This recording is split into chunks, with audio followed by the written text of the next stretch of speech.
Hello. Welcome to Twisted Stories, where intriguing and unexpected stories come to life. Please support the channel by following and sharing. Grace Mitchell had worked for 7 years at the Monarch, one of the most exclusive restaurants in Manhattan, without ever receiving a single complaint about her service. At 27 years old, she knew every corner of the establishment and was respected by both colleagues and management for her dedication and flawless professionalism. She carried scars that no one could see: the weight of her parents' death 3 years ago, the mountain of medical debt from her mother's cancer treatment, and the responsibility of raising her 14-year-old brother Noah all by herself. Every shift she worked, every tip she earned went toward keeping Noah in his private school, where he studied on a partial scholarship, dreaming of becoming a doctor someday. It was during the Thursday evening gala that everything changed. Eleanor Blackwood, mother of the notorious Nathaniel Blackwood, walked into the restaurant with her circle of elite friends.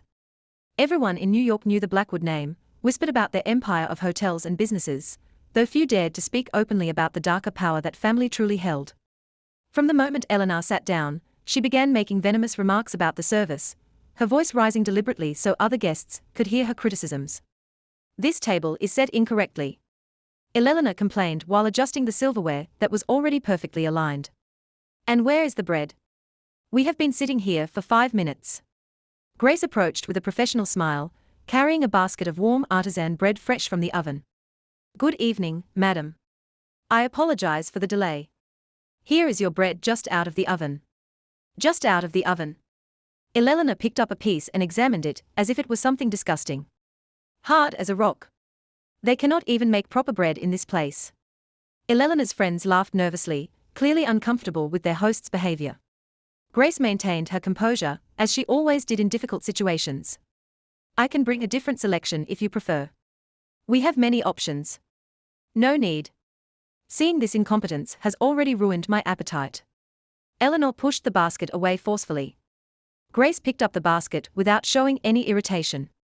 Though she felt the curious stare of surrounding guests, she had dealt with difficult customers before, but something about this woman's attitude went far beyond ordinary impatience. Throughout the dinner, Eleanor continued finding fault with everything. The soup was too salty. The wine was not at the correct temperature. The forks had imaginary stains. Each complaint grew louder, each remark more cutting. This waitress clearly was not trained properly, she told her friends, but loud enough for Grace to hear. "I wonder how she still has a job here." Grace felt her cheeks burn with humiliation, but continued serving the table with professionalism. She needed this job desperately. The situation escalated when Eleanor deliberately spilled red wine on her own expensive white Chanel dress. "Look what you did," she screamed, pointing directly at Grace. "You clumsy fool. You pushed me." "Madam, I was standing on the other side of the table," Grace replied calmly but firmly. "I did not touch you at all. How dare you call me a liar?"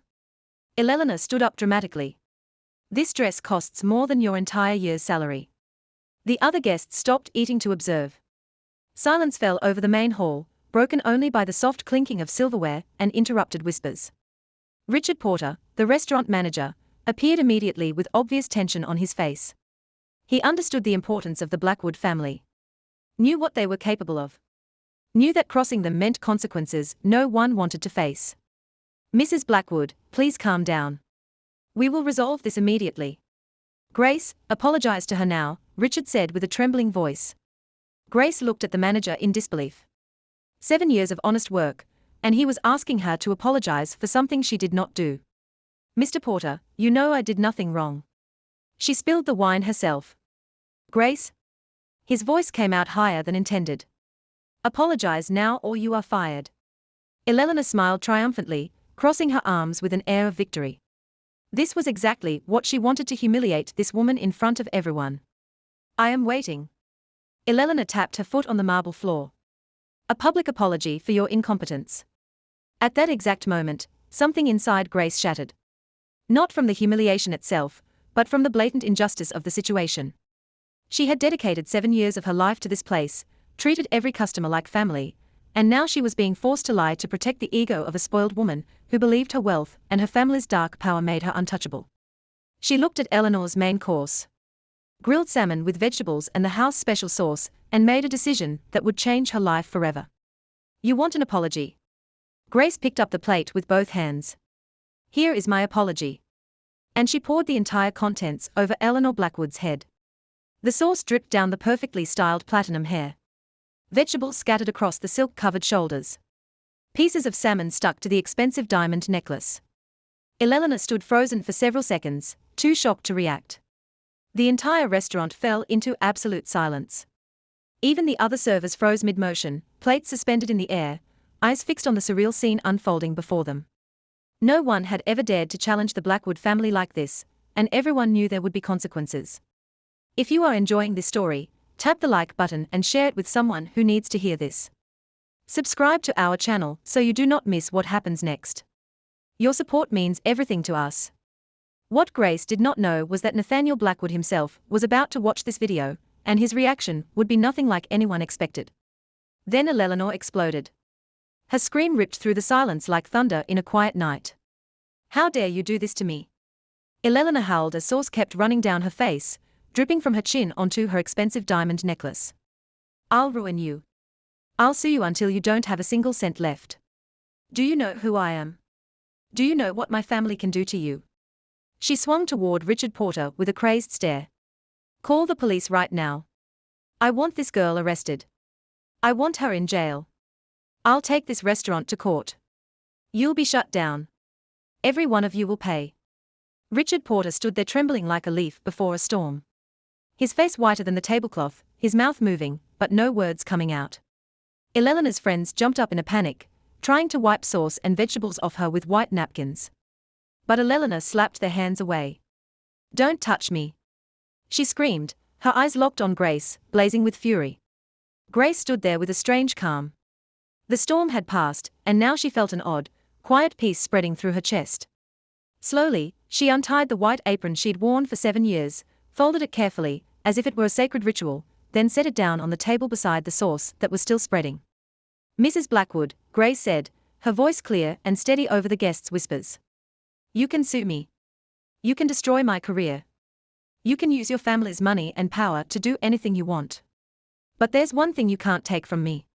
My dignity. I'd rather lose my job than kneel and apologize for a crime I didn't commit. For 7 years I've worked here.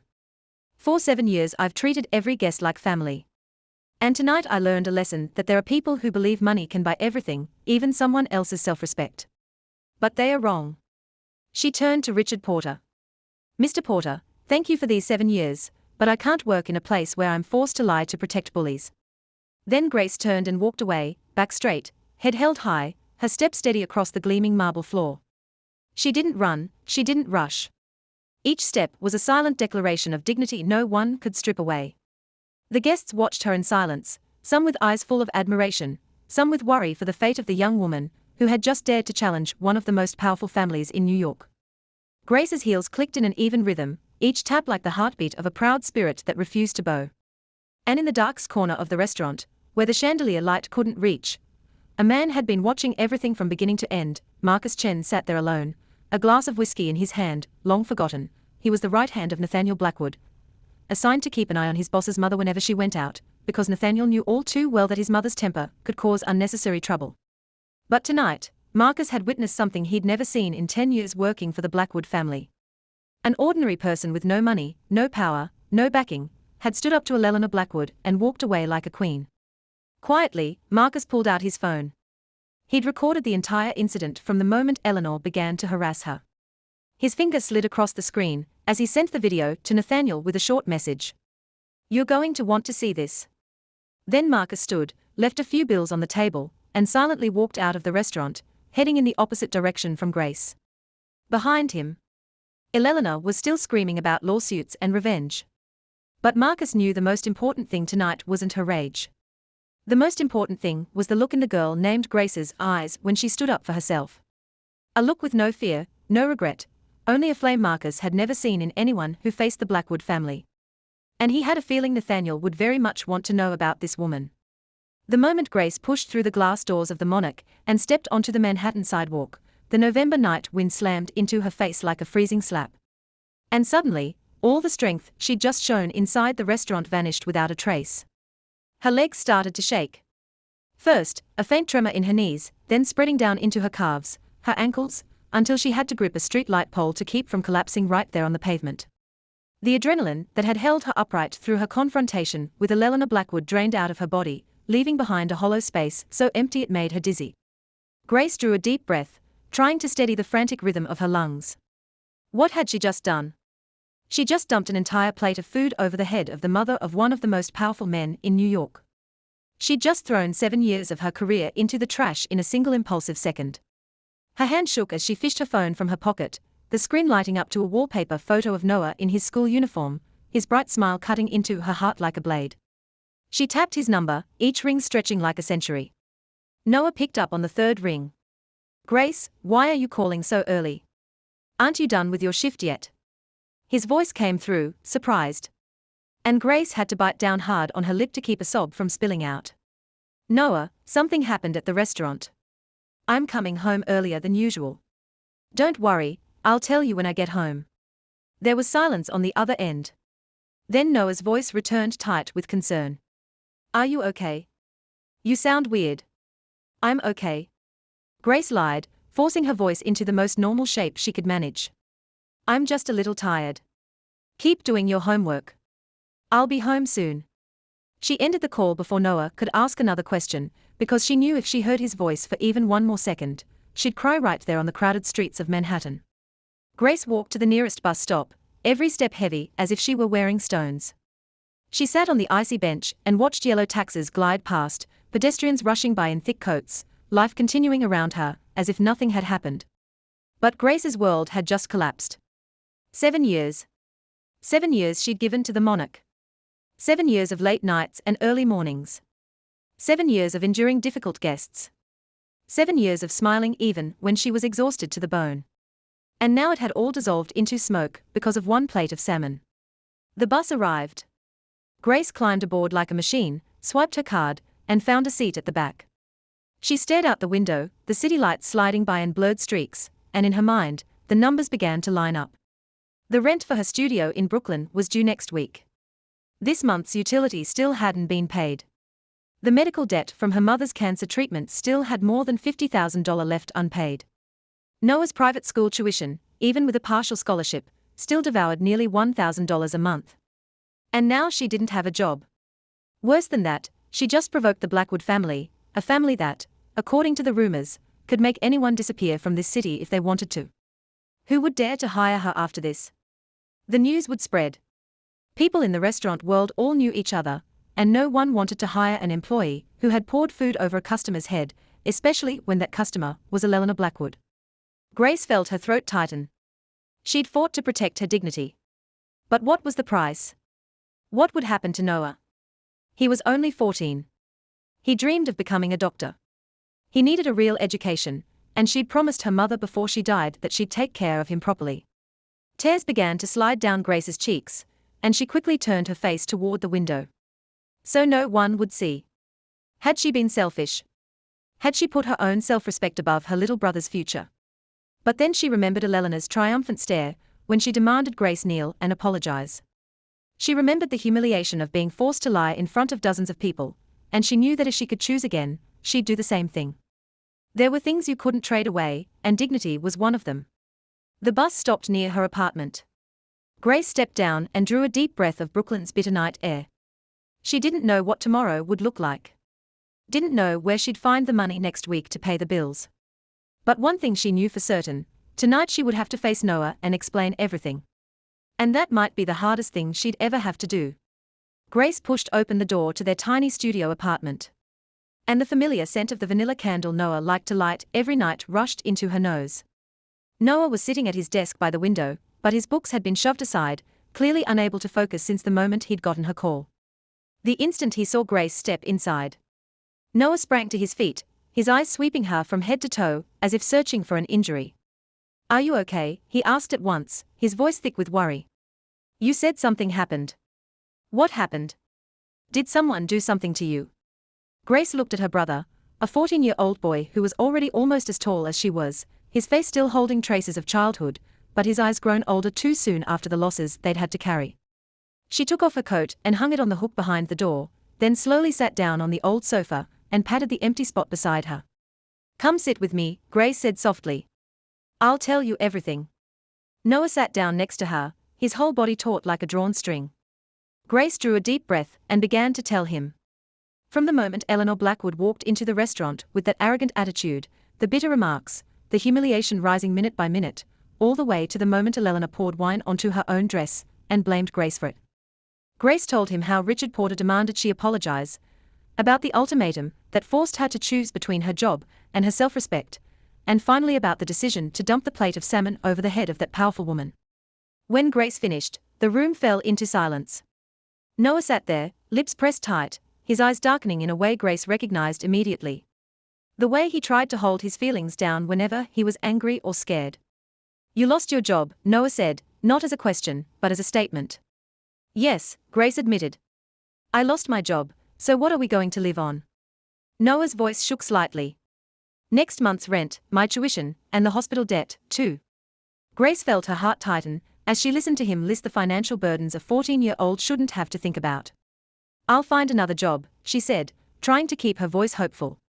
"I've got 7 years of experience.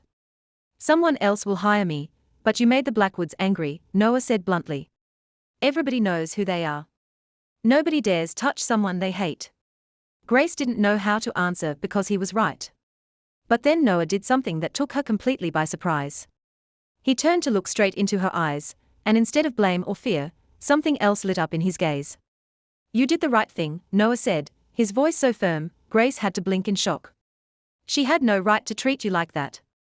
Nobody has the right to make you kneel and apologize for something you didn't do." "Noah," Grace started. But he cut her off. "Do you remember what Mom used to say?" Noah asked.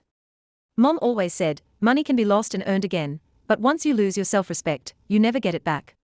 She said, you can be poor, but you can't ever be cowardly." Tears began to gather at the corners of Grace's eyes when she heard him speak of their mother. She remembered the times their mother lay in her hospital bed. Her body thin from chemotherapy, and still she'd told them they had to live with decency. They had to keep their heads high no matter how hard life got. "I'm scared I was selfish," Grace whispered. "I'm scared that because of my dignity, you'll have to suffer." Noah shook his head hard. "I'd rather quit school than let you be humiliated like that," he said, his voice catching. "I'd rather get a part-time job. I'd rather eat instant noodles every day. I'd rather do anything than watch you bow your head to someone like her. You're the one who's raised me these past 3 years. You're the one who sacrificed everything for me. And I'm proud of you. I'm proud that my sister isn't the kind of person who submits to injustice." Grace couldn't hold it in anymore. She pulled her brother into her arms, holding him tight, as if she was afraid he might disappear. Noah hugged her back, his shoulders trembling, and Grace realized he was crying, too. The two of them sat there in their tiny apartment, holding each other in the late Manhattan night. Outside the window, the city lights that never went out. They didn't have much money. They didn't have power. They didn't have backing, but they had each other. And in that moment, Grace realized that was all she needed. "We are going to be okay," she whispered into his ear. "I don't know how, but we are going to be okay." Noah nodded in her arms. "I believe you," he said. "And if the whole world turns its back on us, we'll still have each other." That night, the two of them slept on the small sofa, like those first days after their mother died when they couldn't bear the loneliness of their separate rooms. Grace didn't know that tomorrow morning her life would change in a direction she never could have imagined. Morning sunlight slipped through the gap in the worn-out curtains and pulled Grace from her restless sleep on the sofa. Noah was still curled up beside her, his steady breathing the only sound in the quiet apartment. Grace gently eased his arm off her, got up to make a cup of coffee, and tried not to think about the reality waiting for her.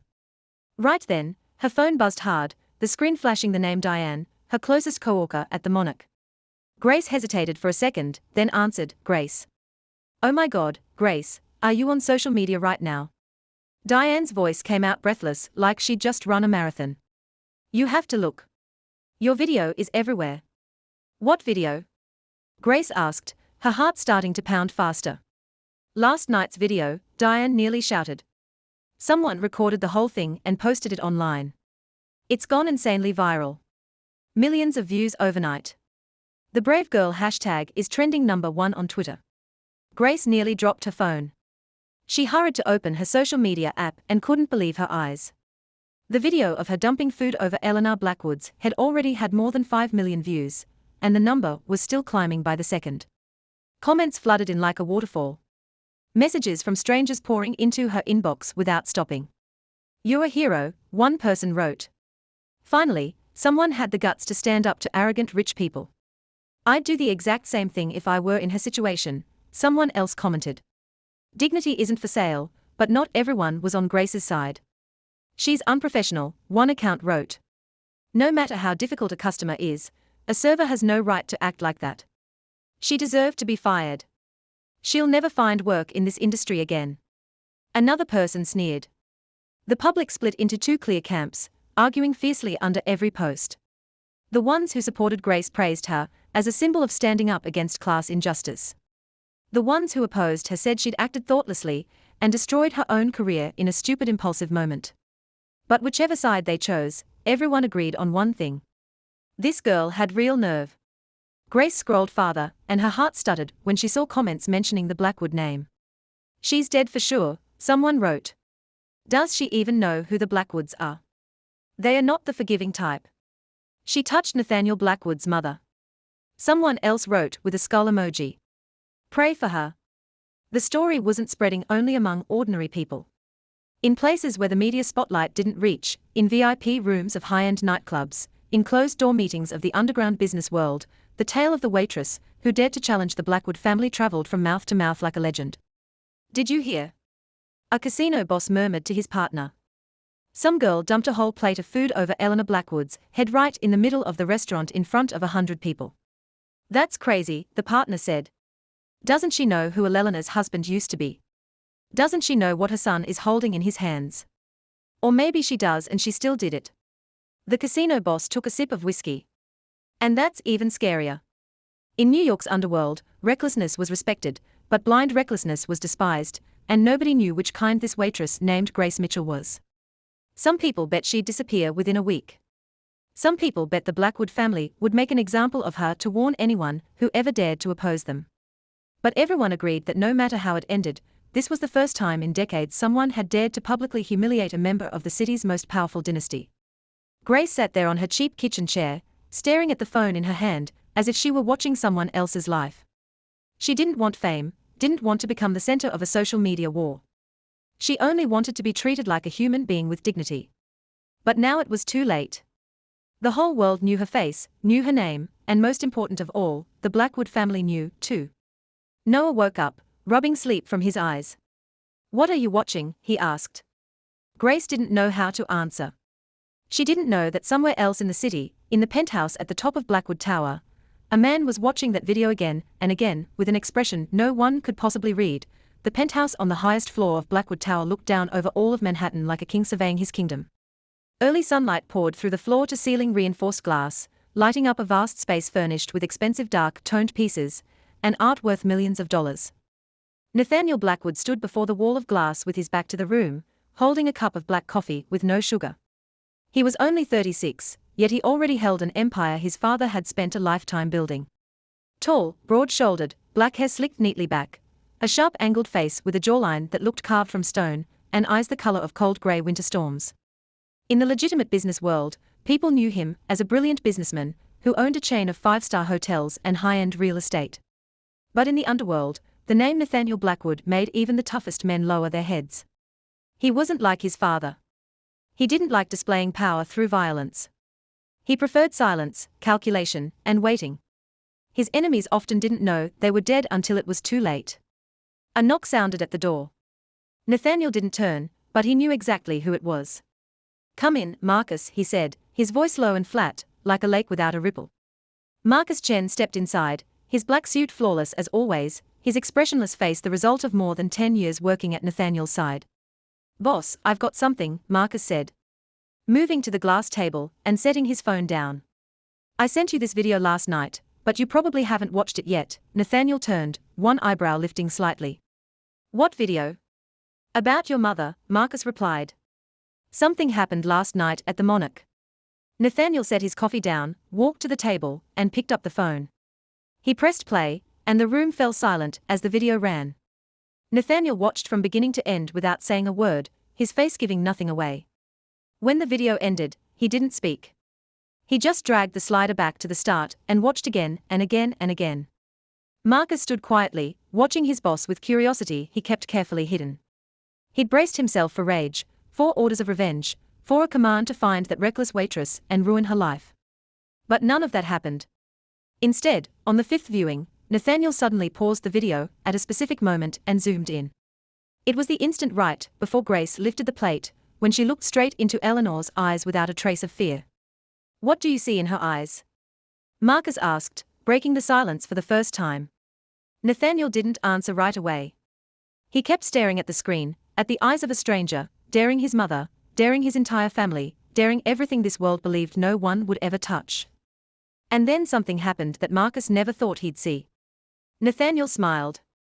Not the cold smile he used when facing enemies.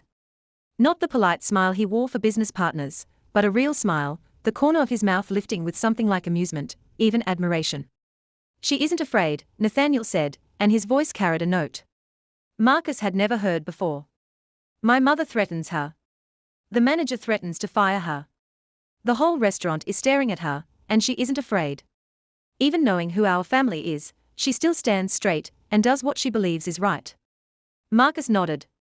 "She's either very brave or very crazy or both," Nathaniel said. And he liked that. He liked people who wouldn't bow. All his life, Nathaniel had watched people kneel before the Blackwood family's power. Politicians, businessmen, the ones the public called powerful. All of them lowered their heads in front of a Blackwood. He was used to fear in other people's eyes, used to flattery and obedience. And he hated it. Hated the falsehood. Hated cowards hiding behind masks of respect.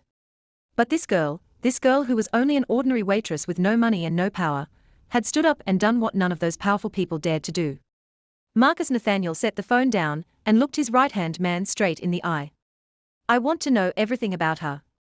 Full name, address, background, family, everything." "Immediately, boss," Marcus said. "But can I ask why? What are you going to do with her?" Nathaniel walked back to the window and looked down at Manhattan, small beneath his feet. "I don't know yet," he said. "But someone who can stand in front of the Blackwood family without trembling. That's the kind of person I want to meet. She's not like anyone I've ever seen, and that makes me curious." Marcus left to carry out the order, leaving Nathaniel alone in the vast penthouse. He reopened the video and watched one more time. This time, focusing on the moment Grace stepped out of the restaurant with her head held high. There was something in the way she walked, in her calm in the middle of a storm, that wouldn't let him look away. And for the first time in many years, Nathaniel Blackwood felt something in his cold chest that he thought had died a long time ago. Nathaniel's phone rang less than an hour after Marcus left. He glanced at the screen, saw the word mother, and knew immediately this call wouldn't be pleasant. He drew a deep breath and answered, "Nathaniel." Eleanor's voice came through sharp as a knife. "Have you watched the video yet? Have you seen what that employee did to your mother?" "I've watched it," Nathaniel replied calmly. "Then why are you still standing there?" Eleanor nearly screamed. "You need to find that girl. You need to ruin her. I want her to never be able to find work anywhere in this country. I want her to kneel and apologize to me in front of the whole world. I want her to learn the price of touching the Blackwood family." Nathaniel stayed silent for a long moment, long enough that Eleanor had to speak again.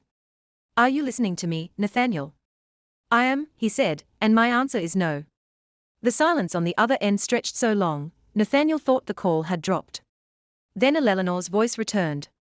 Lower, more dangerous. "What did you just say?" "I said, no, mother," Nathaniel repeated, his tone still as calm as if they were discussing the weather. "I won't ruin her." Eleanor laughed, bitter and disbelieving. "You're protecting the employee who dumped food on your mother's head. Are you insane, Nathaniel? The whole world is laughing at me. That video is everywhere. Our family's reputation is being stained, and you're saying you won't do anything. Our family's reputation or yours?" Nathaniel asked. "Because from what I saw in that video, you started it all. You humiliated her all evening. You poured wine onto your own dress and blamed her. You wanted her to kneel and apologize for a crime you invented. And when she refused to submit, you called it an insult to the family." Nathaniel Blackwood. Eleanor gasped, her voice trembling with rage. "How dare you speak to me like that? I'm only telling the truth, mother. And the truth is, you went too far. I've looked the other way so many times when you treated servers badly. I've pretended not to see it when you humiliated people you thought were beneath you. But this time, I can't because that girl did nothing wrong. She was only protecting her dignity. Dignity? Elena snorted with contempt. A penniless waitress talking about dignity. What is she to stand beside our family? She's a human being, mother, Nathaniel said, and his voice dropped a degree colder. And that's what you seem to have forgotten a long time ago. You've lived in money and power for so long, you've forgotten that the people who serve you are human, too. They have families. They have dreams. They have self-respect. They are not objects for you to step on whenever you're bored. You're putting a waitress above your own mother, Eleanor screamed, her voice cracking with outrage. I'm putting what's right above what's unreasonable, Nathaniel replied. And if you can't accept that, that's your problem, not mine. Fine, Eleanor said, her tone turning threatening. If you won't do it, I'll do it myself. I've got enough connections to turn that girl's life into hell without your help. I'll show her what it means to anger Eleanor Blackwood. You won't do anything, Nathaniel cut in, and his voice shifted from calm to ice cold. This isn't a request, mother. It's an order. You won't touch her. You won't touch her family. You won't touch anything connected to her. And if you dare do the opposite of what I just said, you'll deal with me, not as your son, but as the head of the Blackwood family. The silence after that was heavy as lead. Never in all his 36 years had Nathaniel dared to speak to his mother in that tone. Never had he used his power to threaten her. And both of them knew something had changed forever between them after this conversation. You'll regret this, Nathaniel, Eleanor said, her voice trembling with anger and hurt. I don't know what spell that waitress has put on you, but I'll find out, and then you'll see I was right. She hung up before Nathaniel could answer. He stood there in the silent penthouse, staring down at the phone in his hand. He'd just chosen to protect a stranger instead of standing with his own mother. And strangely, he didn't regret it at all. 3 days passed like 3 centuries. Grace knocked on the doors of 17 different restaurants across Manhattan and Brooklyn. From places as upscale as the Monarch to small corner diners. The result was painfully the same every time.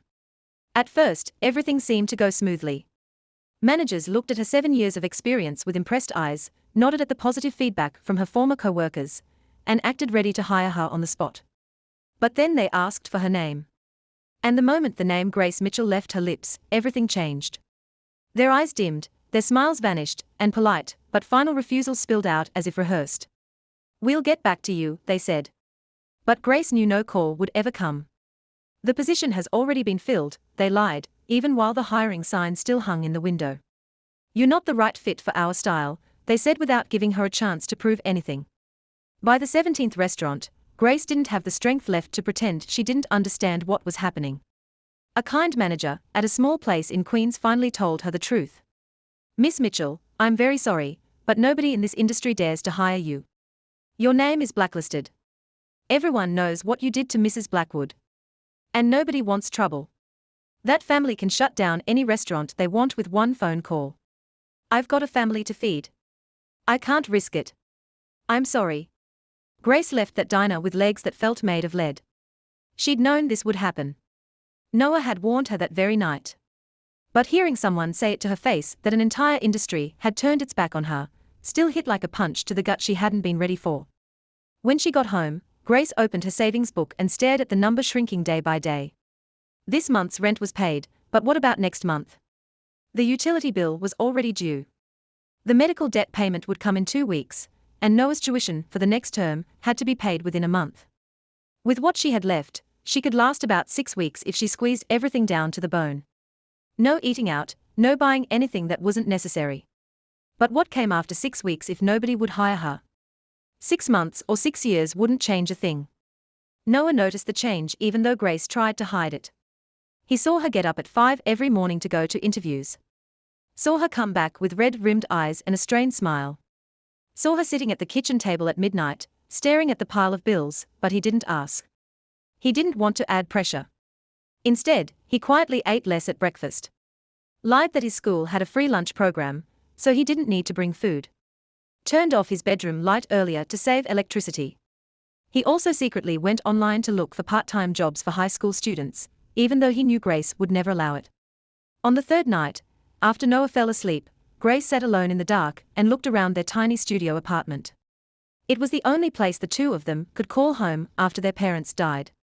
Not big, not fancy, but theirs. The result of years of stretching every dollar until it hurt. And now she was considering selling it. If she sold the apartment, she could pay off the medical debt and still have enough money to rent a smaller room, enough to keep Noah in school while she tried to find a way through. But it would also mean giving up the last thing that connected them to their parents. Giving up the memories of family dinners in that small kitchen. Of her mother's laughter echoing through the living room. Of her father's silhouette reading the newspaper by the window. Grace dropped her head onto the table, her shoulders shaking, not from crying, but from exhaustion. She'd fought to keep her dignity. But the price might be everything she had left. And she didn't know how much longer she could hold on. On the morning of the fourth day, Grace stepped out of the apartment with a new list of addresses in her hand, determined to try her luck farther away, maybe in New Jersey or Connecticut, places where the Blackwood name might not reach. She had just finished locking the door when she froze in place. A glossy black Maybach was parked right in front of her old building, standing out in the working-class neighborhood like a diamond in a pile of gravel. That kind of car cost at least $500,000, 10 times the value of the apartment she was considering selling. Grace's heart lurched when the car door opened and an Asian man in a flawless black suit stepped out. She recognized him instantly, even though she'd only caught glimpses of that face in online photos when she searched for information about the Blackwood family. Marcus Chen, Nathaniel Blackwood's right hand, the man who, according to rumors, had made an entire Bronx gang vanish in a single night. Grace took a step back on instinct, her spine pressing against the wooden door behind her. They came to take revenge. This was the ending she'd feared for 3 days. She thought of Noah inside, praying he wouldn't open the door no matter what he heard. "Miss Mitchell," Marcus said, his tone strangely calm in front of someone who was clearly terrified. "I'm not here to hurt you." Grace didn't answer, her eyes flicked left and right, looking for a way out, even though she knew that if Marcus Chen wanted to do something to her, running would be useless. "I've got something for you," Marcus said, slipping a hand into his suit pocket. And Grace nearly stopped breathing. But what he pulled out wasn't a gun or a knife. It was a small black business card with gleaming gold lettering. He walked a few steps closer, then stopped at a respectful distance and held the card out to Grace. "Nathaniel Blackwood wants to meet you." Grace stared at the card as if it were a poisonous snake. "Meet me for what?" she asked, her voice coming out rough. "To threaten me in person instead of over the phone, to tell me exactly how your family is going to ruin my life." "No," Marcus replied simply. "Mr. Blackwood only wants to talk." Grace let out a bitter laugh. "Talk," she repeated with a sharp edge. "The son of the woman I dumped food on wants to talk to me. And you think I'm stupid enough to believe that?" Marcus didn't look offended by her tone. His face remained as calm as still water. "Miss Mitchell, if Mr. Blackwood wanted to hurt you, he wouldn't need to send me here with a business card. You're smart enough to understand that the name Blackwood can open every door in this city, and it can close every door, too. As you've seen over the last 3 days," Grace flinched at that last line. He knew where she'd interviewed, how many times she'd been turned away. They'd been watching her from the beginning. "So, if it's not a threat, what is it?" she asked, her voice still tight with caution. "I don't know," Marcus answered honestly. "Mr. Blackwood didn't tell me why. He only said he wants to see you, and I was instructed to assure you this is an invitation, not a summons. You have every right to refuse." Grace looked into Marcus' eyes, trying to find any sign of deception. But she saw nothing except the professional indifference of someone used to keeping his emotions sealed. "If I refuse, then what?" she asked. "Then I'll leave and you'll never see me again." Marcus said, "But Miss Mitchell, allow me to tell you one thing truthfully. I've worked for the Blackwood family for more than 10 years. And this is the first time Nathaniel has asked me to personally invite someone. Usually, he doesn't care about anyone outside of business, but you seem to have made him curious. And Nathaniel Blackwood's curiosity isn't something that happens often." Grace took the card, her fingers trembling slightly as they touched its smooth, cold surface. The address printed on it was Blackwood Tower, the iconic Manhattan skyscraper she'd seen from afar 1,000 times, but never once imagined she would step inside. "When?" she asked, surprising even herself by considering it. "Whenever you're ready," Marcus replied, gesturing toward the Maybach. "But if you agree to go now, I can take you there." Grace glanced back at the apartment door behind her, thinking of Noah still asleep inside, of the stack of bills on the table, of the blurred future waiting ahead. She had nothing left to lose. In truth, she'd already lost almost everything. Fine, she said, and wondered whether she was stepping into the wolf's mouth or taking hold of a chance fate had thrown her. Give me 5 minutes to text my brother. The Maybach light glided smoothly through Manhattan streets, carrying Grace from working-class Brooklyn into the city's center of power in silence. Marcus didn't say a word for the entire ride, and Grace didn't have the mood to talk. She stared out the window at skyscrapers slipping past like a dream and wondered what she was doing. When the car stopped in front of Blackwood Tower, Grace had to tilt her head back until her neck HD just to see the top. 72 floors of glass and steel rose into the sky like a massive sword, reflecting the bright sunlight so sharply it hurt to look at. This was the symbol of Blackwood power, a silent declaration that this family stood above everything.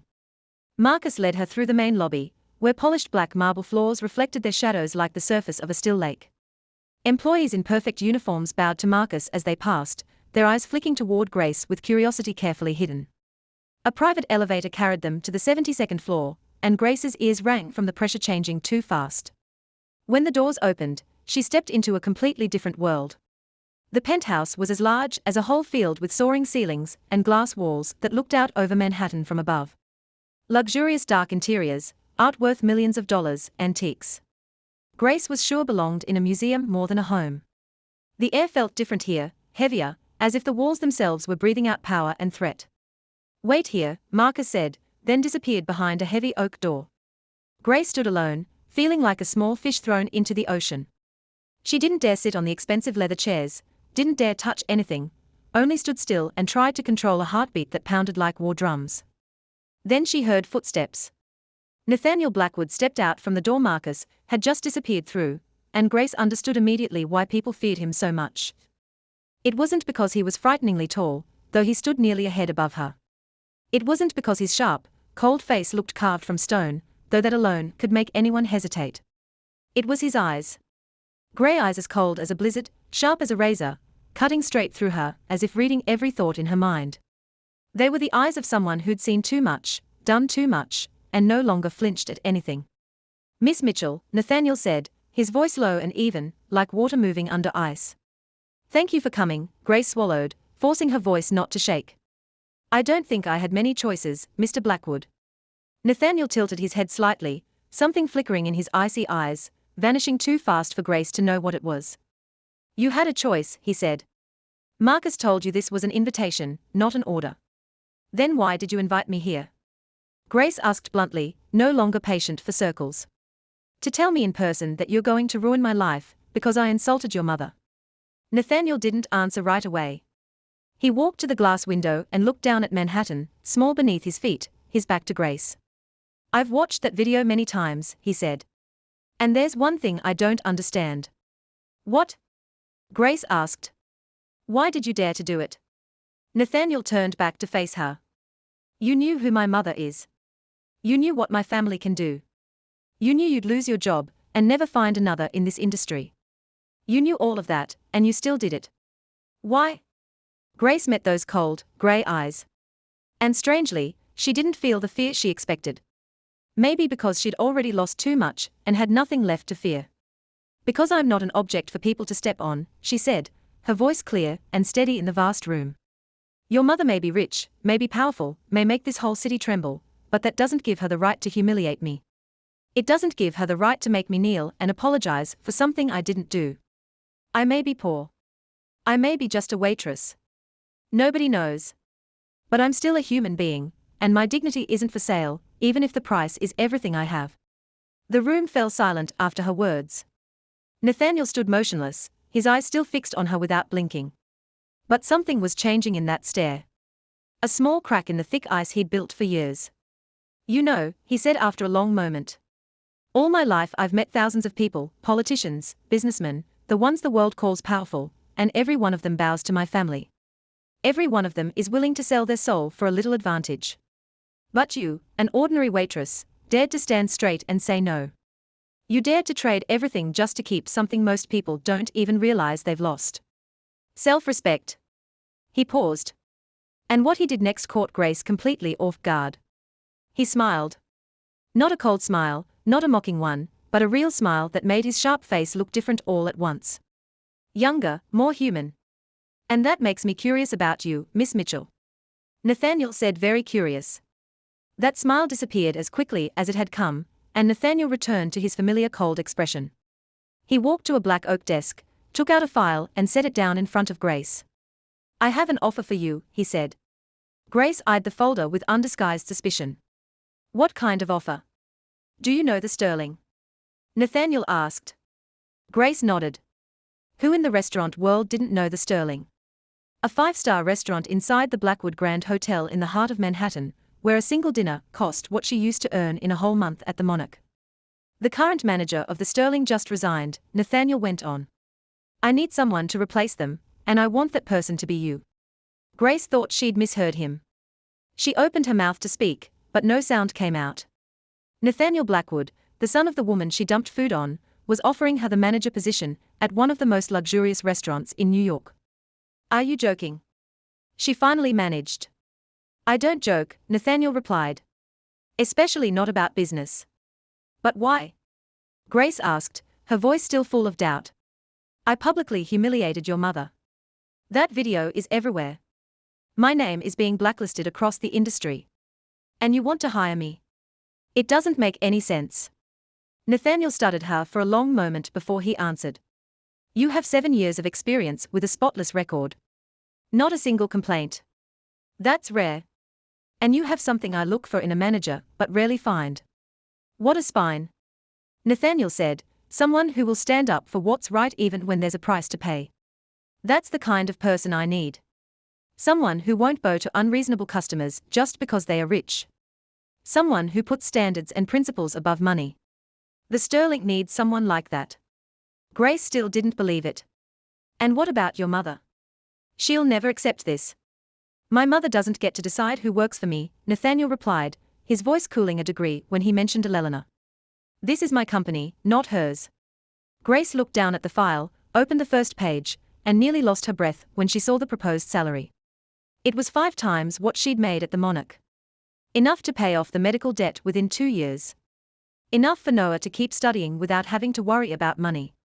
Enough for the two of them to live a comfortable life she'd never dared to imagine. But she'd lived long enough to know there was no such thing as a free lunch, especially when that lunch was offered by a mafia kingpin. What do you want from me? Grace asked bluntly, meeting Nathaniel's eyes. Nobody gives anything for nothing, especially someone like you. So, what's the real price? What do you want me to do in exchange for this job? Launder money, cover illegal activity, or something else I don't want to know about? Nathaniel didn't look offended by her directness. Instead, he seemed to reassess her all over again, his sharp gaze moving across her face as if searching for something. You really aren't afraid of anything, he said. And it was an observation, not a question. I've lost too much to be afraid of losing more, Grace replied. But I won't sell my soul. I'd rather stay blacklisted than get involved in anything illegal. If that's what you want, I'm sorry. You chose the wrong person. Nathaniel was quiet for a moment. Then he nodded slowly, as if he'd found the answer he needed. Good, he said. Then here's our deal. You'll manage the Sterling like a normal restaurant. Fully legal, no laundering, no hiding anything. Your job is to make it the best restaurant it can be. Nothing more, nothing less. And my conditions, Grace said. I won't do anything that goes against my conscience. I won't mistreat staff, no matter who the customer is. And if you ask me to do something I believe is wrong, I'll refuse, even if it costs me the job. Nathaniel's eyebrow lifted, as if he wasn't used to anyone setting terms with him. Are you negotiating with me? I'm protecting my boundaries, Grace replied. That's not negotiable. A tense moment passed, the two of them staring without blinking, like fighters measuring each other. Then Nathaniel laughed, a small sound from his throat, as if he couldn't quite help it. You really are different, he said. Fine. I agree to all your conditions. You'll have full authority to run the Sterling the way you believe is right. I won't interfere with daily operations, and if there's any problem, you can speak to me directly. He held out his hand. So, do we have a deal, Miss Mitchell? Grace looked at that hand, the hand of a man all of New York feared, the hand that rumors said had done terrible things to his enemies. But she also saw the opportunity, the chance to change her life and Noah's. A chance she wasn't sure would come twice. She reached out and took his hand. "We have a deal, Mr. Blackwood." Nathaniel's hand was warm and steady, gripping hers just firmly enough to show seriousness, but not hard enough to hurt. And in the moment their hands met, Grace felt something shift, as if a new door had opened in front of her, leading to a road she couldn't see the end of. "Call me Nathaniel," he said. Grace nodded. "Then you can call me Grace, too." The first 2 weeks at the Sterling were the hardest stretch of Grace's career. The staff watched her with suspicious eyes, some of them even whispering behind her back about the viral video, and why Nathaniel Blackwood would hire someone like her. They thought she was the boss's lover, or worse, a tool Nathaniel was using to punish his mother by deliberately hiring the woman she hated. But Grace didn't care about the rumors. She focused on the work, applying the philosophy she'd learned over 7 years at the Monarch and the lessons her parents had taught her when she was still a child. Everyone deserved respect. From the head chef to the dishwasher, from VIP guests to the cleaning staff. She met with every employee one-on-one, listened to their struggles, remembered their children's names, asked about their families. She changed schedules so the ones with small kids could pick them up on time. She increased break time between shifts, improved staff meals, and most important of all, she stepped in to protect her people from unreasonable customers. Once a wealthy businessman, drunk on alcohol, shouted a young server to tears just because an appetizer came out 2 minutes late. Grace walked over and calm but firm, asked him to leave the restaurant. When he threatened to call Nathaniel Blackwood, Grace smiled and told him to go right ahead, then personally escorted him to the door. The story spread through the restaurant like wildfire. And after that, the staff's attitude toward her changed completely. They stopped looking at her like an outsider who'd taken someone's place. They started looking at her like a real leader, someone willing to stand in front of them and take the hit. The Sterling's revenue climbed steadily week by week. Not because of flashy marketing strategies, but because of the simplest truth. Happy staff served customers better, and customers who had a good experience came back. 5-star reviews flooded travel and food sites. People praising not only the cuisine, but also the warm professional service, and Nathaniel Blackwood began to appear more and more often. At first, he came under the excuse of checking operations, sitting at his usual corner table with a glass of whiskey in his hand, watching the way Grace ran the restaurant with that sharp measuring gaze. But little by little, his visits lasted longer, and the reason of business checks quietly turned into conversations. Those conversations usually began after closing. When the staff had gone home and the restaurant sank into quiet darkness, Grace would pour herself a cup of coffee, pour Nathaniel a whiskey, and they'd sit across from each other at the table by the window overlooking Manhattan streets glittering with lights. They talked about everything, about work, about life, about different ways of seeing the world. Nathaniel asked about Noah, about how Grace had raised her younger brother alone for 3 years, about her parents and the medical debt she was still fighting to pay. Grace asked about the Blackwood Empire, about the weight of inheriting a powerful dynasty, about the loneliness she could see behind his cold eyes. What surprised Nathaniel the most was that Grace never feared speaking to him honestly. When he made a business decision she believed was wrong, she told him it was wrong. When he became arrogant or too cold, she pointed it out without hesitation. Once Nathaniel complained about a partner who dared to reject his offer, his voice edged with threat, as if he were weighing the consequences that person would suffer. Grace set her coffee cup down and looked him straight in the eye. "People have the right to say no," she said. "Even when the one asking is Nathaniel Blackwood, someone disagreeing with you doesn't mean they are insulting you. Sometimes it only means they have a different view. And a good leader listens to a different view instead of threatening the people brave enough to speak it." Anyone else who said those words to Nathaniel would have faced serious consequences, but with Grace, he only went quiet for a long moment, then nodded slowly. "You're right," he admitted. And it was the first time in his life Nathaniel Blackwood had admitted he was wrong in front of another person. Marcus Chen, who always stood in the corner whenever Nathaniel was present, watched it all with amazement. He kept carefully hidden. He'd followed Nathaniel for more than 10 years.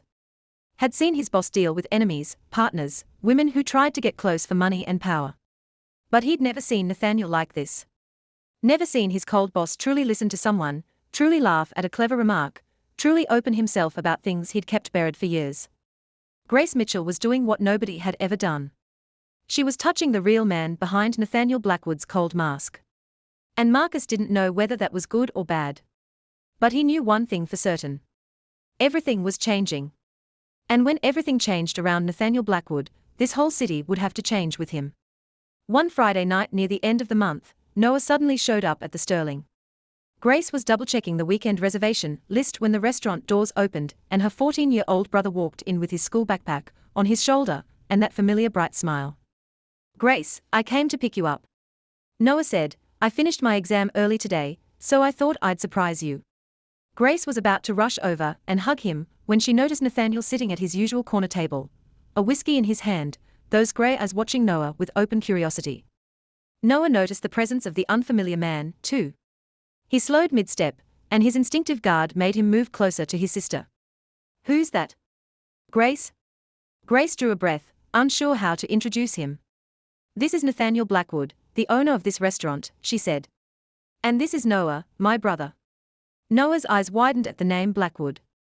He realized at once this was the son of the woman Grace had dumped food on in that viral video. He looked at Nathaniel with a wary stare, his body going rigid, as if he was ready to protect Grace at any moment.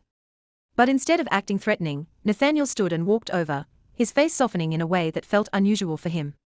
"So this is the brother Grace talks about," he said. "She told me you want to become a doctor." Noah didn't answer right away, still measuring the man in front of him. Then he lifted his chin and looked Nathaniel straight in the eye with a courage that went far beyond his 14 years. "Yes, I want to be a doctor so I can help people like my mom. People who don't have enough money to get treated the right way." Nathaniel tilted his head slightly, something flickering in those cold eyes. "That's a noble goal," he said. "And how are you doing in school?" "I'm top of my class," Noah answered without false modesty. "I've got a partial scholarship at school and I'll earn a full scholarship in college. My sister won't have to worry about me." Grace watched her brother, pride swelling in her chest. He'd grown up too fast in the last 3 years. Had carried too much loss and still held on to hope and determination. Nathaniel studied the two of them for a moment, then turned to Grace. "You should go home with your brother," he said. "I don't have anything else to discuss tonight." Grace nodded her thanks and led Noah out of the restaurant.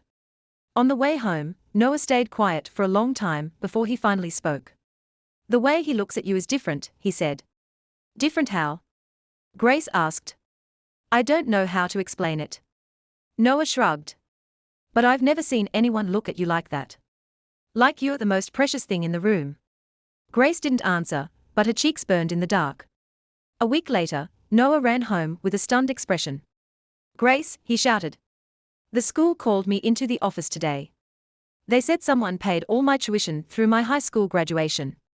They didn't say who, but they told me I don't have to worry about money anymore. I can just focus on studying." Grace knew immediately who it was. That night, she stayed late at the Sterling later than usual, waiting for Nathaniel to appear. When he walked in and took his usual table, she brought his whiskey over and sat across from him. "Why did you do that?" she asked straight out. Nathaniel didn't pretend not to understand. "Because the boy deserves it," he replied simply. "And because I can. I don't need charity," Grace said, her voice edged. "It isn't charity," Nathaniel met her eyes. "It's an investment. I invest in people I believe will do something meaningful. And Noah will become a good doctor. I'm certain of it." Grace wanted to argue, wanted to say she didn't need his help, but she looked into those grey eyes and saw something that made her fall silent. No pity, no attempt to buy her. Only a sincerity she'd never seen in him before. "Thank you," she finally said. Just 2 words, but carrying everything she couldn't turn into language. They sat there talking all night, longer than they ever had before. Nathaniel told her about his father, the previous Blackwood boss, the man who built the empire from nothing, but also taught Nathaniel that emotions were weakness. "He never hugged me," Nathaniel said, his voice dropping in the darkness. "Never said he loved me. Only lessons about power and survival. And when he died, I didn't know if I was sad. I only knew I had to take over everything. I had to become the man he wanted me to be." Grace told him about her parents. About the happy years when their family was whole, about the shock of her mother's cancer diagnosis, about the sleepless nights in the hospital holding her mother's hand, about the car accident that stole both her parents' lives in a single moment, and about the scar on her wrist, a memory from an abusive relationship she had to escape before she finally found peace. When she pulled up her sleeve to show Nathaniel the scar, his eyes darkened in a dangerous way. "Where is he?" he asked, his voice like ice. "You don't need to know," Grace replied. "That's the past. I got through it. Nathaniel didn't say anything else, but his finger brushed the scar on her wrist, gentle as if he was afraid of hurting her. And in that moment, under the faint street light slipping through the glass, Grace saw something she'd never seen in Nathaniel Blackwood. Tenderness. They talked until the Manhattan sky shifted from black to purple to pink until dawn flooded the restaurant and broke the darkness apart. And when they finally left, something between them had changed. An invisible thread linking two lonely hearts that had found each other in a city of millions. News that Nathaniel had hired Grace as the Sterling's manager finally reached Eleanor's ears. She learned it from Sophia Harrington, who had gone to the restaurant for dinner and immediately recognized that the waitress who'd gone viral online was now running the entire place. Sophia called Eleanor at once, her voice dripping with sarcasm and malice. "Mrs. Eleanor, do you know what your son is doing? He didn't just hire that employee. He's been coming to see her almost every day. The whole city's gossiping that they're involved." Eleanor nearly smashed her phone when she heard. She told herself Nathaniel was only rebelling for a moment, that his interest in that waitress would cool with time. But this, not only hiring her, but meeting her constantly, was beyond any limit Eleanor could tolerate. One Tuesday afternoon, when the Sterling was still quiet, the restaurant doors suddenly opened and Eleanor Blackwood walked in. She wore a luxurious black dress. Her platinum hair pinned up flawlessly, and every step in her expensive heels struck the marble floor like a warning. Grace was checking tonight's banquet tables when she froze at the sight of that woman. She recognized Eleanor instantly. That face had haunted her through too many sleepless nights after what happened at the Monarch. "So, this is the little girl who's put a spell on my son," Eleanor said loudly, her voice echoing through the restaurant and making the staff preparing for the evening stop and stare. "I've got to admit, you're better than I thought. You didn't just dump food on my head. You climbed into my son's bed to secure your future." Grace felt heat rush into her face, but she held her anger down.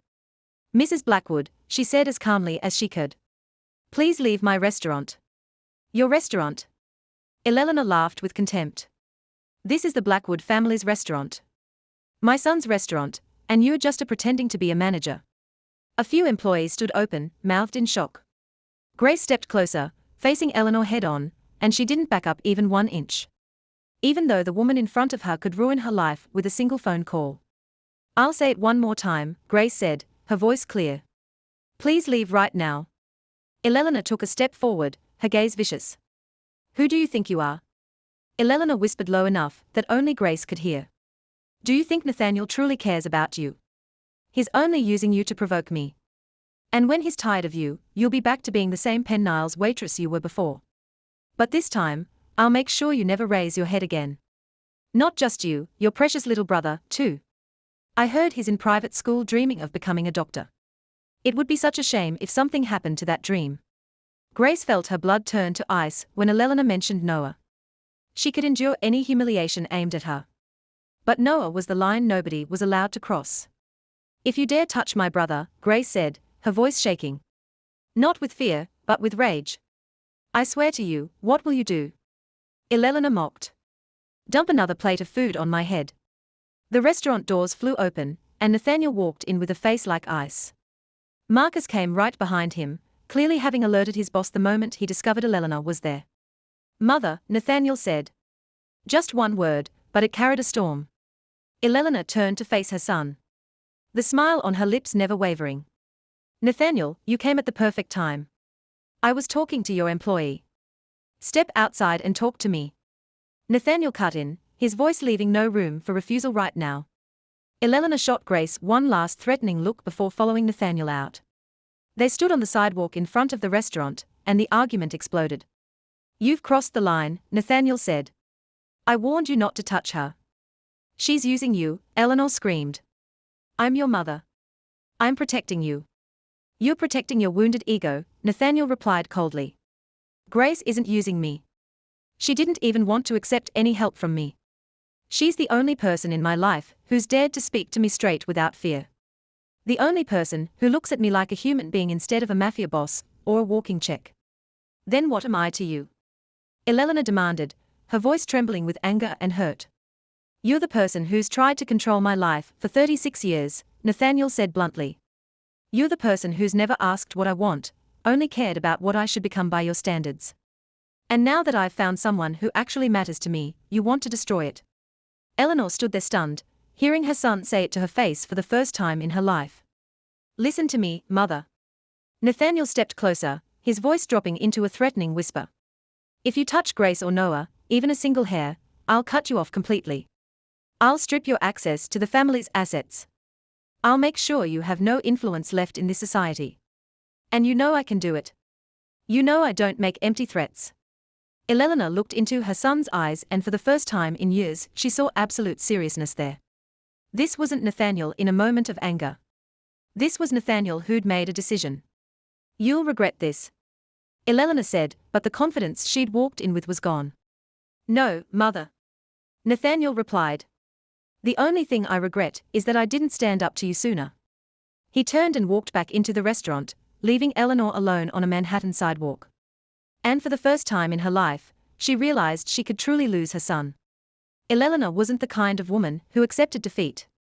After the confrontation with Nathaniel outside the Sterling, she went home with her heart packed with rage and humiliation. Her own son had chosen a waitress over his mother, had threatened to cut her off because of a woman Eleanor considered unworthy of even a glance. Eleanor sat in the grand living room of her sprawling mansion, draining one glass of liquor after another. And in her drunken haze, she made a decision she would regret for the rest of her life. She called Viktor Vulov, the boss of the Russian Mafia family, competing with the Blackwoods for power along the East Coast. Volkov and Blackwood had been at odds since Nathaniel's father's time. A cold war smoldering for years with both sides waiting for the chance to land a fatal blow. "Victor," Eleanor said into the phone, her voice thick with alcohol. "I've got information for you. My son has a weakness. A waitress named Grace Mitchell, and her little brother Nathaniel cares about them more than anything else. If you want leverage on my son," that's how Eleanor didn't think about consequences. Didn't think about the fact that she was betraying her own blood. She only wanted Grace gone from her son's life at any cost. 3 days later, Noah vanished. The boy didn't come home after school the way he always did. Grace called his phone dozens of times, but all she got was the long hopeless ringing tone. She called the school. They said Noah had left at 3 o'clock in the afternoon as usual. She called his friends. No one had seen him after dismissal. 1 hour passed, then 2, then 3, and Grace began to truly panic. She ran into the street asking neighbors, street vendors, anyone who might have seen her brother. No one had seen anything. At 8 that night, Grace's phone buzzed. A message from an unknown number arrived with a photo that made her heart stop. Noah was sitting on a wooden chair, his hands tied behind his back, his mouth sealed with tape, his eyes wide with terror. The message underneath read, "Tell your lover we want to talk. If the police show up, the boy dies." Grace collapsed onto the floor. Her legs no longer strong enough to hold her up. She didn't cry. She didn't scream. She just sat there trembling, staring at the image of her brother bound like an animal, and feeling the world crumble around her. For the first time in the 3 years since her parents died, Grace completely lost control. She didn't know what to do, didn't know who to call, didn't know how to save her brother from people who were clearly willing to kill. With shaking hands, she called Nathaniel. He answered after the first ring. "Grace?" His voice came through full of concern the moment he heard her ragged breathing. "What's wrong, Noah?" Grace whispered, her voice breaking. "They took Noah. They sent me a picture. I don't know what to do. Nathaniel, please. I don't know what to do." "Where are you?" Nathaniel asked, his voice turning to steel in an instant. "At home. Don't go anywhere. I'm coming now." Nathaniel hung up and turned to Marcus with a look his right hand had never seen before. In those grey eyes, there was no usual calm left. Only a cold, ruthless fury waiting to be unleashed. "Volkov," Nathaniel said. Just that one word. Marcus nodded. He'd suspected it the moment he heard Noah was missing. The Volkov family was the only rival reckless enough to touch someone tied to Nathaniel, and they had to have had an inside source to know about Grace and Noah. "Mobilize everyone," Nathaniel ordered. "I want to find where they are holding the boy within 1 hour. Contact every source we have. Promise them whatever money they want, and tell the men to be ready. There will be blood tonight." Marcus pulled out his phone and started making call after call. Within 15 minutes, the entire Blackwood underworld empire was on high alert. Enforcers were summoned from all over the city. Weapons were prepared. Vehicles were arranged. This wasn't a business operation, or a negotiation. This was war. Nathaniel reached Grace's apartment in record time. He found her curled on the living room floor, phone in hand, eyes locked on Noah's photo without blinking. He crouched in front of her, gripping her shaking shoulders. "Grace, look at me," Nathaniel said softly but firmly. "I'm bringing Noah back. I promise you, no one touches what's mine and lives." Grace looked up at him, her eyes red but dry, as if she was too terrified to cry. "I can't lose him," she whispered. "Noah is all I've got left. If anything happens to him, I won't survive it." "You won't lose him," Nathaniel said, his hand cupping her cheek. His voice set like a nail driven into wood. "I'll make sure of it, even if I have to burn this whole city down." Marcus' phone rang. He listened for a moment, then turned to Nathaniel. "We found them," Marcus said. "An abandoned warehouse at the Brooklyn docks. There are at least 10 guards." Nathaniel rose, his face hardening into the cold mask of a killer. Tonight, he would show the Volkov family and the world exactly why no one was allowed to touch the people Nathaniel Blackwood cared about. Brooklyn's docks lay swallowed by darkness at midnight, with only the pale yellow glow of a few street lights spilling onto the ink-black water. The abandoned warehouse sat at the far end of the row, an old red brick structure from the industrial boom of the early 20th century. Now the den of the men who dared to kidnap the little brother of the woman Nathaniel Blackwood cared about. A convoy of black vehicles stopped 300 m away, silent as ghosts. Nathaniel stepped out, his perfect black suit wildly out of place for what was about to happen, but he didn't care. Marcus stood at his side and handed him a handgun. Nathaniel checked the magazine, then tucked it behind his back, his grey, ice-cold gaze sweeping over the warehouse ahead. 12 men, Marcus murmured. 4 guards outside, 8 inside. The boys on the second floor, northeast corner. Nathaniel nodded. "I want one alive for questioning," he said, his voice empty of emotion. "The rest don't matter." 20 Blackwood gunmen moved like shadows through the night, surrounding the warehouse from every direction. The 4 guards outside were taken down in silence, throats cut before they could make a sound. Nathaniel led the main assault team, kicked the rusted iron door off its hinges, and stepped inside like death dropping from the sky. Gunfire exploded in the enclosed space, every shot precise and lethal. Nathaniel moved with a terrifying calm, dropping one man who aimed at him, dodging a bullet from the left, and answering with 2 shots to the attacker's chest. He wasn't the best shot in the group, but he was the coldest. No hesitation, no mercy. This was the other side of Nathaniel Blackwood, the side he usually hid behind expensive suits and polite smiles at high society dinners. This was the monster his father had created, the monster willing to kill without flinching to protect what belonged to him. The raid lasted less than 10 minutes. The 8 men inside lay motionless on the frigid concrete floor, blood spreading into dark pools under the beam of flashlights. Only one was still breathing, shot in the leg by Marcus and cuffed behind his back for later interrogation. Nathaniel climbed the stairs to the second floor, his footsteps thudding on rotten wood. He kicked open the door in the northeast corner and saw Noah. The boy sat on the wooden chair exactly as in the photo, hands still bound, mouth still taped, but his eyes lit up when he saw Nathaniel. Nathaniel stepped forward, gently peeled the tape from Noah's mouth, then cut the ropes. "Are you hurt?" Nathaniel asked, his voice softening completely compared to minutes before. "I'm okay," Noah answered, his voice shaking slightly but forcing strength into it. "They didn't do anything. They just threatened me." "Where's Grace?" "She's waiting at home, safe." Nathaniel helped the boy to his feet. "I'm taking you back to her right now." Noah suddenly threw his arms around Nathaniel, his small shoulders trembling. "I was so scared," the boy whispered. "I tried to be brave, but I was scared they'd kill me." Nathaniel went still for a moment, not used to being held like that. Then he slowly placed a hand on Noah's back. "You're safe now," he said. "No one can hurt you anymore. I promise." They left the warehouse, and Marcus put Noah in the car to bring him back to Grace first. Nathaniel stayed behind to interrogate the one man still alive. He crouched in front of him, grey as cold as the frost of hell. "Who told you about the boy and the girl?" Nathaniel asked. The man spat blood onto the floor and sneered.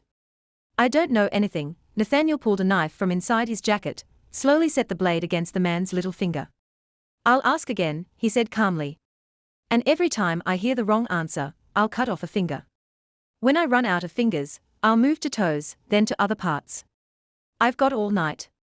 Fear flashed across the man's face as he looked into Nathaniel's eyes and realized this wasn't an empty threat.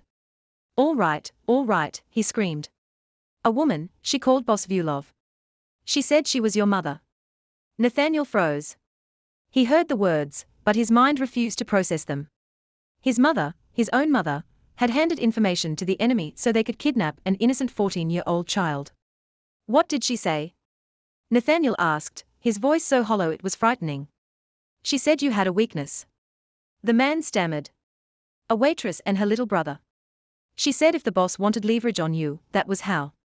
Nathaniel stood, turned, and walked away, leaving the man for the others to deal with.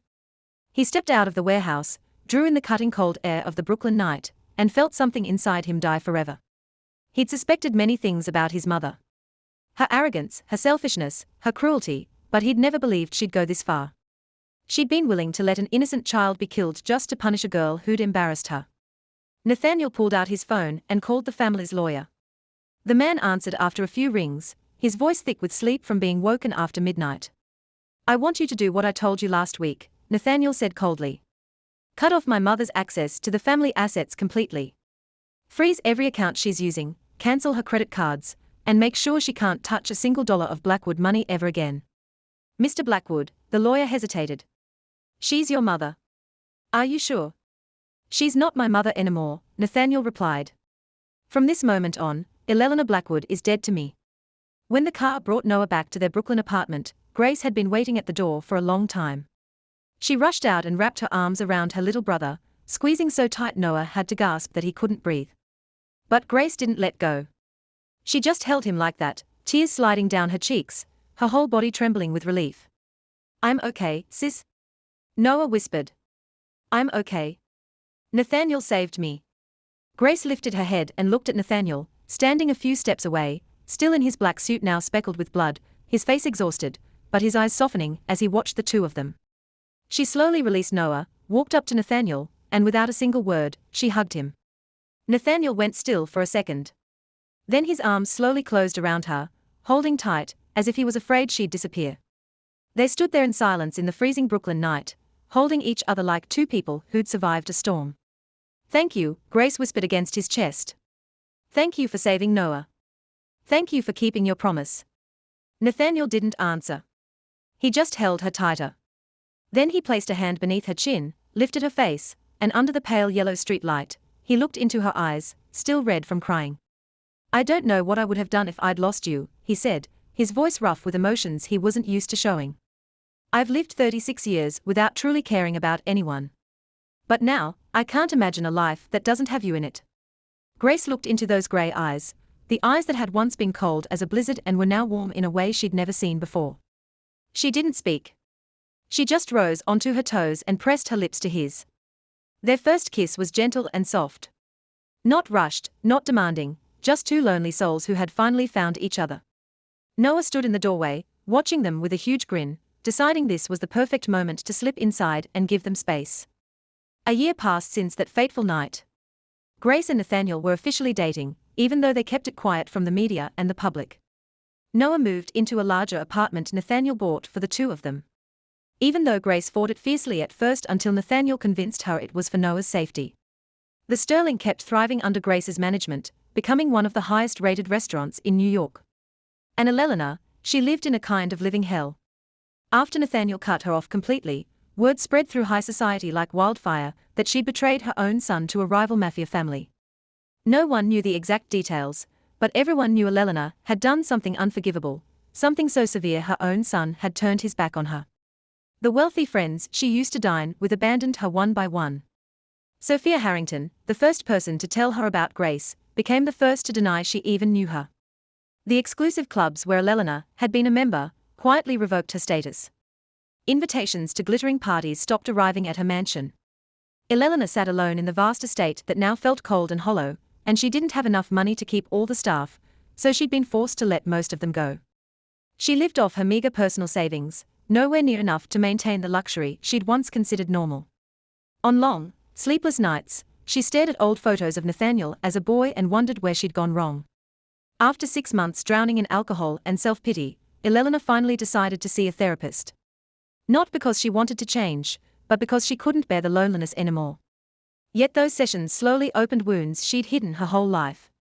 She spoke about a childhood with a cold mother who demanded perfection, about an arranged marriage to Nathaniel's father that she'd never truly wanted, about a fear of abandonment that drove her to control everything around her. She realized she'd treated Nathaniel the exact way her own mother had treated her, and that toxic circle had destroyed the one relationship that had ever truly mattered. Elelena began to change slowly, painfully. She learned to look at herself honestly, to accept fault instead of blaming others, to understand that money and status didn't give her the right to grind other people down. After a year of therapy, she decided to do the thing she feared most, ask to see Grace and apologize. She sent a handwritten letter to the Sterling, making no demands, only asking for 10 minutes to talk. Grace received the letter and hesitated for a week. She had every reason to refuse. This woman had nearly gotten her brother killed. But then she remembered what her mother had always taught her. That forgiveness wasn't forgetting. It was freeing yourself from the weight of hatred. She agreed to meet Eleanor at a small cafe in Brooklyn, far from the curious eyes of high society. Eleanor walked in looking nothing like the arrogant woman from before. She was thinner. Her hair had gone grayer. And in the eyes that had once held nothing but contempt, there was only exhaustion and regret. "Thank you for agreeing to meet me," Eleanor said, her voice trembling slightly. "I know I don't deserve you hearing me after everything I've done. But I need to say this. I'm sorry. I'm sorry for humiliating you at the restaurant. I'm sorry for threatening you and your brother. And I'm sorry for doing something unforgivable that nearly got Noah killed. I'm not asking you to forgive me because I know I don't deserve it. I just want you to know I truly regret it, and I'm trying to become a better person even if it's probably too late." Grace looked at the woman in front of her, and for the first time, she didn't see an enemy. She saw a woman who'd lost everything and was trying to find herself again. 5 years after that fateful night at the Monarch, Grace Blackwood sat in the familiar black Maybach watching through the window as they pulled up to the very restaurant where everything had begun. She wasn't the anxious 27-year-old waitress weighed down by worry anymore. Now she was Grace Blackwood, Nathaniel's wife, co-owner of the upscale restaurant group called Mitchell and Sterling, a successful businesswoman respected throughout the industry. Nathaniel opened the car door for her and took her hand as she stepped out. He was still as striking and coldly handsome as the day they met, but his grey eyes were always warm whenever they landed on her. The platinum wedding band on his finger glinted under the Manhattan street lights. Noah stepped out of the car behind them.